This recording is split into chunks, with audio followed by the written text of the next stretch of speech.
ఇదే సమయంలో యూపీఏ పాలనా వైఫల్యాలను ఎండగట్టిన మోదీ ఎన్డీఏ సర్కారు చేపట్టిన స్వచ్ఛ భారత్, భారత్లో తయారీ కార్యక్రమాలపై కాంగ్రెస్ చేస్తున్న విమర్శలను కొట్టిపారేశారు. దేశ సమగ్ర అభివృద్ధి, ప్రజా సంక్షేమమే పరమావధిగా ముందుకెడుతున్నట్లు వివరించారు. యూపీఏ హయాంలోని చట్టాల్లో లోపాలను సవరించి ప్రజలకు మెరుగైన ఫలితాలు అందేలా కృషి చేస్తున్నామని స్పష్టం చేశారు. యూపీఏ హయాంలో గొప్ప పథకాలు తెచ్చామని చెప్పుకుంటున్న కాంగ్రెస్ నేతలపై ప్రధాని మోదీ చురకలు వేశారు. వివిధ పథకాల పేర్లు ప్రస్తావించిన ఆయన, కాంగ్రెస్ నేతలు యూపీఏ హయాంలో పూర్తి చేయకుండా వదిలేయడం వల్లే ఎన్డీఏ సర్కార్ పూర్తి చేయాల్సి వస్తోందని వ్యంగ్యాస్త్రాలు సంధించారు. ఆయా పథకాలను పూర్తి చేయకపోవడాన్నే కాంగ్రెస్ నేతలు ఓ ఘనతగా భావిస్తున్నారని వ్యాఖ్యానించారు. यहाँ पर कोई भी बात आई तो कहा जाता है कि ये तो हमारे समय का है, ये तो हमारी देन है. कुछ बातें ऐसी हैं. अब हमने एक अभियान चलाया स्कूलों में टॉयलेट बनाने का. अब आपकी बात सही है कि मोदी जी, अगर हमने हमारे कार्यकाल में सभी स्कूलों में टॉयलेट बना दिए होते तो तुम क्या करते? ये तो हमने नहीं बनाए, इसलिए तुमने 4 लाख बनाए. ये आप ही की तो देन है. అన్ని పథకాలను తమ హయాంలోనే తీసుకొచ్చామని చెప్పుకునే కాంగ్రెస్ నేతలు వారు అధికారంలో ఉన్న 4 రాష్ట్రాల్లో ఆహార భద్రతా చట్టాన్ని ఎందుకు అమలు చేయడం లేదని మోదీ ప్రశ్నించారు. जिस राष्ट्रीय खाद्य सुरक्षा कानून के आप इतने गीत गाते हैं और हमें बार बार सुनाते हैं कि हम लाए, हम लाए, हम लाए. 4 राज्य ऐसे हैं जिसमें आज भी फूड सिक्योरिटी एक्ट का नामो निशान नहीं है.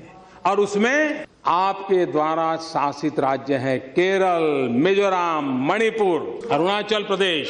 आप केरल में चुनाव में जा रहे हो, केरल की जनता आपसे जवाब मांगेगी कि आपने ये जिस एक्ट को लेकर के इतनी बड़ी बातें की, केरल उस एक्ट से वंचित क्यों रखा.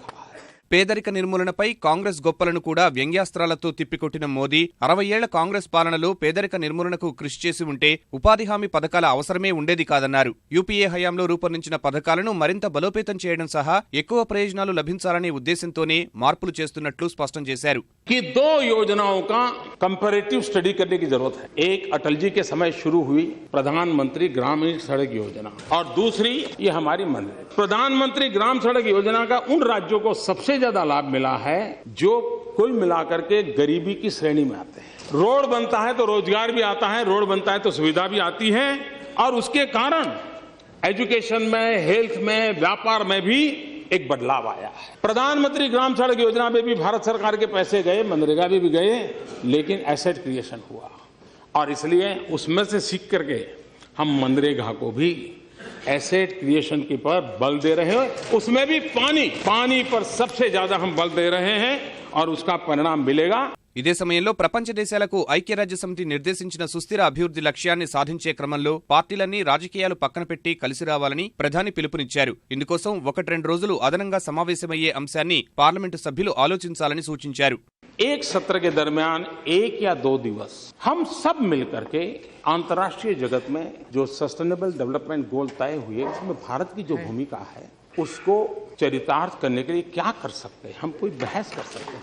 हमारे अपने एजेंडा के काम है बहुत है, लेकिन कोई पल हो जिसमें कोई राजनीति हो, सिर्फ राष्ट्रनीति, सिर्फ मानवतावाद, इसको लेकर के कुछ कर सकते हैं क्या. मैं आशा करूंगा कि इस पर सोचा जाए.